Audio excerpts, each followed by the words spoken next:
Lo que a las 2 de la tarde empezaba a visorarse ayer, como incidentes más bien aislados, sin todavía el nivel de gravedad, pero que anticipaban algún grado de violencia porque se veía, por ejemplo, la intención de provocar de parte de los manifestantes. Bueno, terminó con el correr de las horas convirtiéndose en un intento deliberado de impedir que continuara sesionando el Congreso. ¿Por qué? Porque se prendieron fuego autos. Lo que estás viendo ahí, por ejemplo, eso en llamas, es cómo prendían fuego los atacantes un móvil de una cadena de radio, de una radio de la provincia de Córdoba muy importante, que directamente sacaron al cronista de esta radio, dieron vuelta al auto y lo prendieron fuego. Pero fue esto solo una parte de lo mucho que ocurrió en las distintas horas de la jornada, porque además prendieron fuego cestos de basura, quemaron el césped, contenedores varios reducidos a ceniza, cantidades, kilos y kilos de piedras que cayeron sobre las policías, bicicletas, que son bicicletas del servicio que ofrece la Ciudad de Buenos Aires, de bicicletas también prendidas a fuego.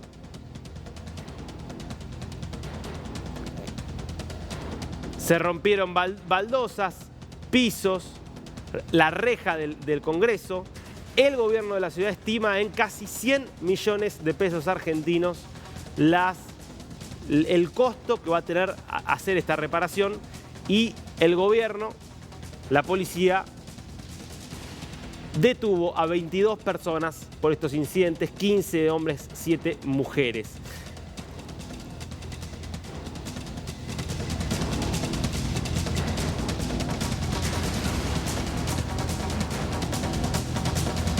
Dijo además, y con esto cierro, la ministra de Seguridad, Patricia Bullrich, ministra de Seguridad de la Nación, apuntó directamente contra grupos de izquierda, algunos de ellos vinculados al kirchnerismo y otros a la extrema izquierda vinculada al trotskismo. Bueno, estos son los incidentes. Vamos a estar, obviamente, viendo cómo quedó la Plaza de los Dos Congresos después de estos episodios. Y vamos a estar también tratando de analizar y de ver cómo se vivió esta situación desde el resto de la región, viendo cómo estuvo esto visto, insisto, por nuestros colegas desde el resto de los países.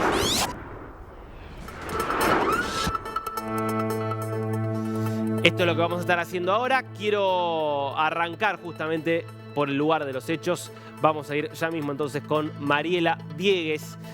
¿Cómo estás, Mariela? Buenas tardes. Hola, Darío. Muy buenas tardes. Mira, a mis espaldas el lugar a donde se colgó anoche un hombre desnudo que tuvo que ser rescatado por una brigada especial. En el piso de este lugar, arrancados carteles con hierros que vos podés ver cómo quedaron apoyados en el piso. Bueno, esos fueron los elementos usados, entre otras cosas, para treparse, para pegarle a las paredes y para romper los bancos. Mira, vamos a ir, te quiero mostrar. Personal de limpieza se llevó bolsas de rulemanes como este. Rulemanes como este que eran usados para tirar con gomeras. No sé si en el resto de la región usan también el término gomera, pero esto, Darío, te diría que si a la velocidad con la que lo tiraban te pega en la cabeza, te mata directamente. Sí, te mata o de mínima te deja inconsciente, porque estamos hablando, insisto, de gomeras con las que venían, gomeras, ondas, para arrojar eso, que lo que te muestra, ahora vamos a volver con Mariela, lo que te muestra es que ya venían preparados, porque una cosa es ir y romper una baldosa, que es lo que hicieron en grandes cantidades, que uno se encuentra ahí, y otra cosa es, el rulemán no estaba en la calle, no hay en la calle rulemanes, eso es gente que fue preparada para eso, Mariela. Bolsas de rulemanes se llevaron también, entre otras cosas, en 6 camiones. Y mira, Darío, escombros como este, piedras como esta, que te diría que es una de las más chiquitas que hemos visto hoy, adentro de las bolsas que recogieron 6 camiones. Y te quiero mostrar las baldosas arrancadas en el piso. En este lugar, hasta hace unos minutos nada más, quedaban los restos de un banco que una de las brigadas de emergencia vino y terminó de demoler, una estructura de hierro interna recubierta de escombros que se convirtieron en piedras para tirar ayer, y las baldosas que también arrancaron del piso, Darío. 8 hidrolavadoras gigantes como la que ves ahí estacionada justo en la puerta, una de las calles del Congreso de la Nación, con el único vallado que todavía subsiste. El resto de las vallas ya están todas acumuladas y levantadas.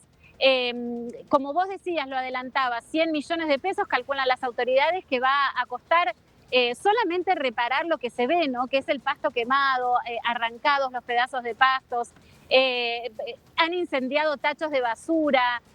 Todo lo que pasó en torno al Congreso, ese es el costo que va a tener. Te diría que ahora el ritmo es prácticamente normal, no hay calles cortadas, el tránsito circula normalmente, pero trabajaron 120 personas, personal de limpieza, 120 barrenderos, más los 6 camiones recolectores de basuras, más 8 hidrolavadoras gigantes, y han trabajado sin parar desde los primeros destrozos.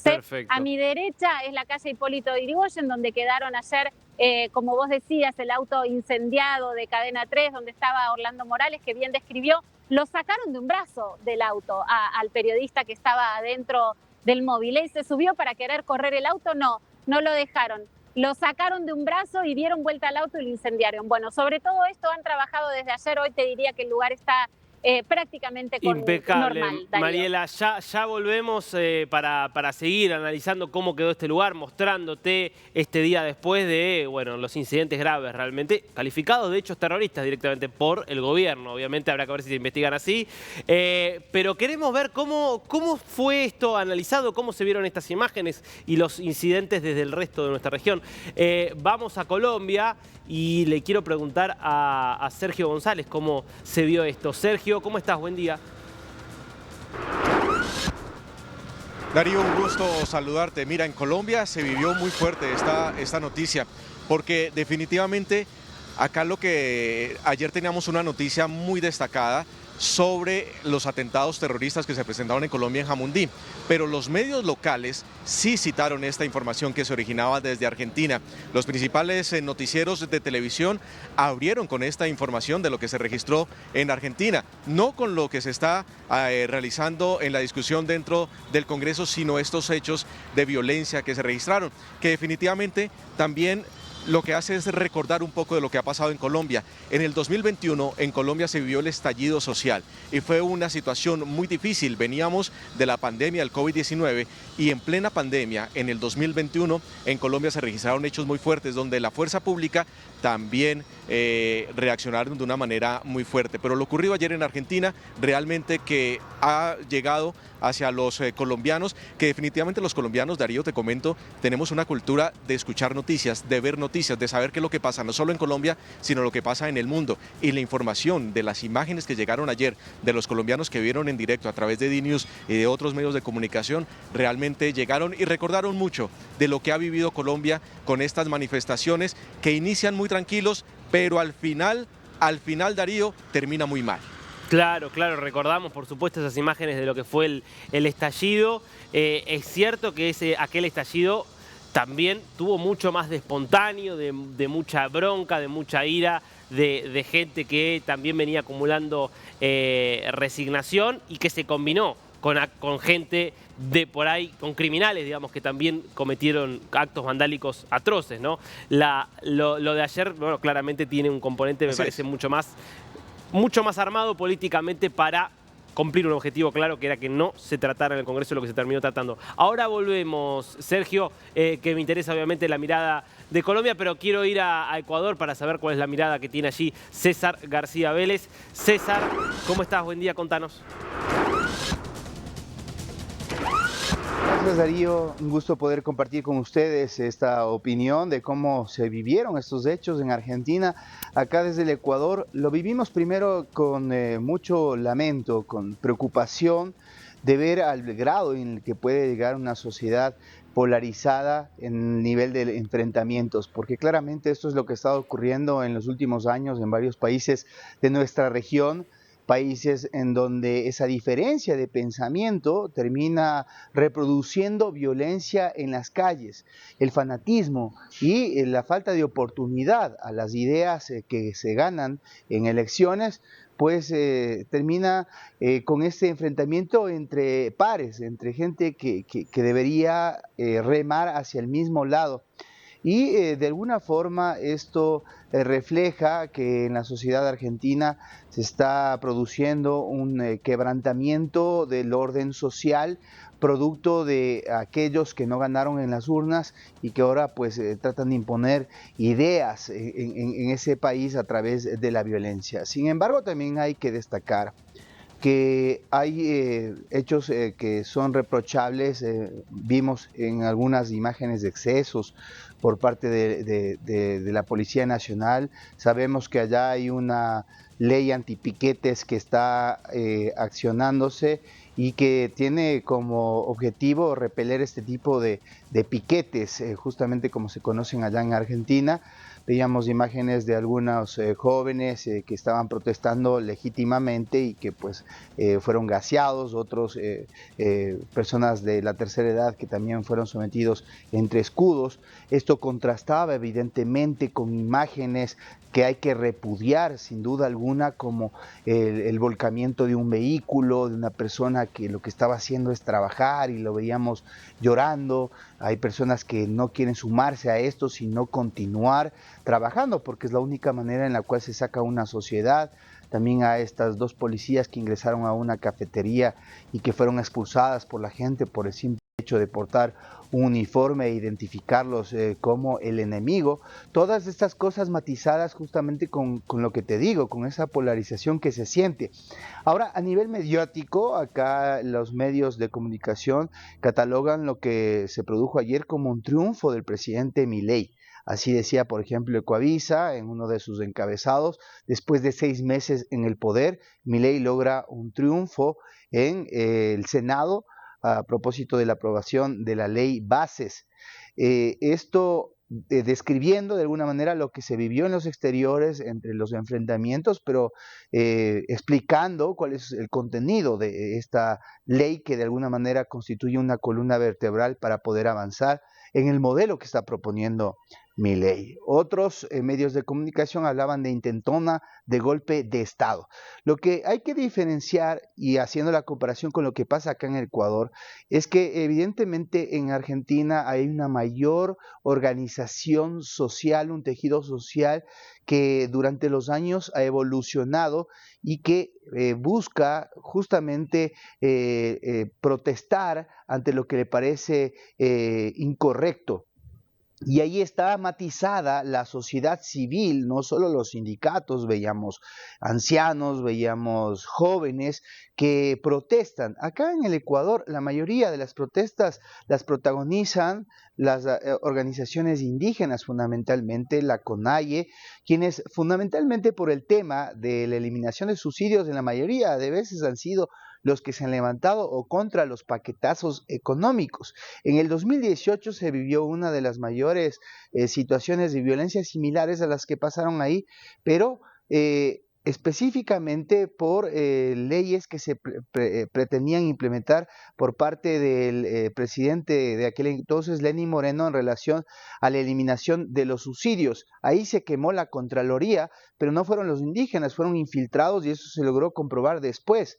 Y en relación a la policía de acá del Ecuador no es una policía que se caracteriza por ser represiva. Casi siempre aguantan, soportan, hacen uso progresivo de la fuerza a diferencia de lo que pasó en esa oportunidad en el 2018, en donde sí se actuó con dureza, con gases lacrimógenos, disparándolos, incluso se denunció que se habían detonado perdigones en contra de la gente, algunas personas perdieron los ojos y por eso le costó en juicio político el puesto a la ministra del Interior de aquel entonces, María Paula Romo.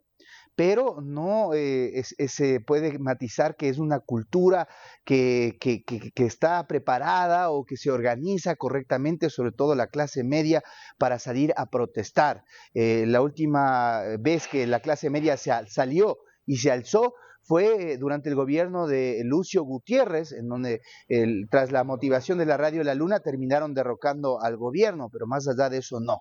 Así que esas son las diferencias, tanto antropológicas, sociológicas, que se puede observar entre ambas sociedades y lo que se está viviendo allá en Argentina, que sin duda obedece a un ambiente de polarización, que se contrasta con una nueva opción libertaria que en este momento está gobernando ese país. Esta es la manera en la que vimos los ecuatorianos lo que se produjo ayer en el Congreso argentino. Tú sigues, Darío, con más y con nuestros compañeros. Impecable, César, interesantísimo análisis. Después volvemos para analizar ya también todas las noticias del Ecuador. Déjame que me quiero ir ahora a Chile porque obviamente tenemos antecedentes muy claros de lo que fue el famoso estallido del 2019 y también cómo ha impactado lo que sucedió ayer aquí. Lucía López, buenos días, ¿cómo estás? Contanos. Bueno, buenas tardes, Darío, para ti. Primero te voy a contar la visión respecto de lo que pasó ayer en Argentina, sí con un contexto particular, que estamos en una emergencia climática aquí en Chile y todas las cámaras, los titulares y los noticieros están concentrados en eso. Entonces no fue prioritario ni tan visualizado lo que pasó en Argentina. Por supuesto, en las redes sociales se describía y se podía ver un escenario similar al que señalaba nuestro compañero César, ¿no es cierto? Por un lado, las imágenes de una represión injustificada, por otro lado, una violencia desatada, más las acusaciones de infiltrados, de terrorismo, de golpe de Estado, que aquí no alcanzaron a calar en los medios de comunicación. De hecho, para mencionarte, por ejemplo, algunos medios de comunicación importantes, el diario La Tercera o el diario El Mercurio, que son los diarios más influyentes aquí en Chile, vinculados también a un sector ideológico que podríamos decir más cercanos a los de Javier Milei, escriben en sus titulares: Senado da aprobación general a la ley clave para Milei en jornada marcada por graves incidentes, o Senado de Argentina aprueba reforma estrella de Milei en medio de violentas protestas sociales. Milei acusa a oposición de plan desestabilizador ante protestas y pone una cita del presidente. Y esos son los titulares que están, por ejemplo, hoy a esta hora en los portales del Mercurio y La Tercera. Y también estuvo, pero ya como te señalaba, avanzado los noticieros, dado que estamos nosotros en una situación particular como país. Habían imágenes y había notas respecto de lo que había pasado, pero claro, por supuesto, no con el protagonismo que tuvo en Argentina, Darío. Lógico, y se entiende dado la crisis y la emergencia efectivamente que están viviendo allí en Chile, de la que estaremos hablando largo y tendido en unos instantes. Lucía, y respecto de cómo se procesan en Chile este tipo de protestas, las protestas contra las leyes en el Congreso, que si digamos uno tiene el antecedente de lo que fue el estallido de 2019, pero más allá de ese caso, ¿qué es lo que suele suceder? ¿Cómo procede la policía? Sí, tenemos dos importantes problemas vinculados precisamente a cómo la policía aborda el tema de las protestas en Chile. Primero, que el derecho a la protesta, que es un derecho fundamental y que se debe regular por ley, por su característica de derecho fundamental, según el sistema internacional, aquí en Chile está regulado por un decreto de la dictadura del año 1983, que lo firma el dictador Augusto Pinochet cuando se inician las protestas por hambre en este país. Y ese decreto rige hasta hoy en Chile. Entonces, como dicen los expertos, en Chile no hay derecho a protestar, hay derecho a pedir permiso para protestar. Y son las autoridades las que deben definir si una marcha está autorizada o no. Y hemos normalizado hablar de marchas autorizadas o marchas no autorizadas. Ahora, las marchas se producen igual, y bueno, tú mencionabas el estallido social. Antes del estallido social había un incremento permanente de marchas por distintas movilizaciones por distintas razones, y aquí viene el segundo problema. Por esta doctrina, además, pero además por la falta de profesionalización de la policía, no vemos lo que se ve en otros países, donde las marchas se notifican a las autoridades proceden a cortar el perímetro y la policía resguarda la movilización y tiene grupos especiales encargados de los focos violentos. Y de esos focos violentos, o por ejemplo de la gente que se aprovecha de la manifestación para hacer saqueos, se controlan a través de esos grupos especiales. Aquí no. Aquí, desde las marchas de las parvularias, por ejemplo, que son grupos de académicas o profesoras vinculadas a los grupos de jardines de infantes, ¿no es cierto?, el sistema escolar más pequeño, que han marchado con globos por la Alameda, son completamente mojadas por los camiones que aquí en Chile se les llama guanaco, con los que moja la policía, o marchas medioambientales también.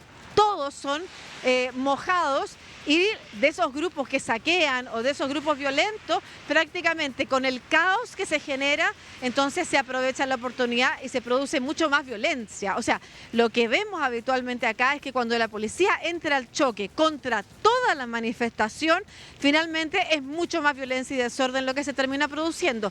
Y eso llega ya a su extremo, como tú lo mencionabas, en el estallido social, donde 400 personas sufrieron la mutilación de sus ojos, y Chile recibió 4 informes de organismos internacionales, incluso solicitados algunos por el propio Estado chileno, denunciando las graves y reiteradas vulneraciones a los derechos humanos. De esos casos hoy están en la justicia varios policías, y recordemos que el propio director general de Carabineros va a ser formalizado precisamente por sus responsabilidades en cómo la policía actuó en general en esos casos, pero en particular por las violentas vulneraciones a los derechos humanos. Entonces, para redundar, tenemos un problema en la regulación que no está acorde al sistema internacional, y por otro lado, una más o menos consensuada falta de profesionalismo para que las policías sepan cómo actuar, como se hace en otros países donde se protegen las marchas, y por otro lado se focaliza el actuar en esos sectores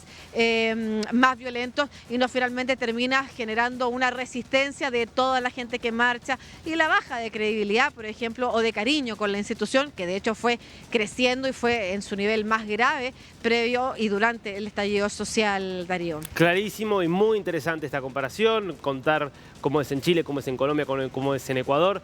Está claro. Lo que se vio ayer fue un trabajo muy profesional por parte de la policía, tanto de la Ciudad de Buenos Aires como nacional, que ante un grupo violento que trató de copar el Congreso, claramente pudo desalojarlo sin incidentes mayores, sin que haya heridos de gravedad. Así que en este punto, un punto a favor y de diferenciación, me parece, con otros casos que ha habido en la región y en la historia reciente. Gracias, Lucía. En un ratito volvemos.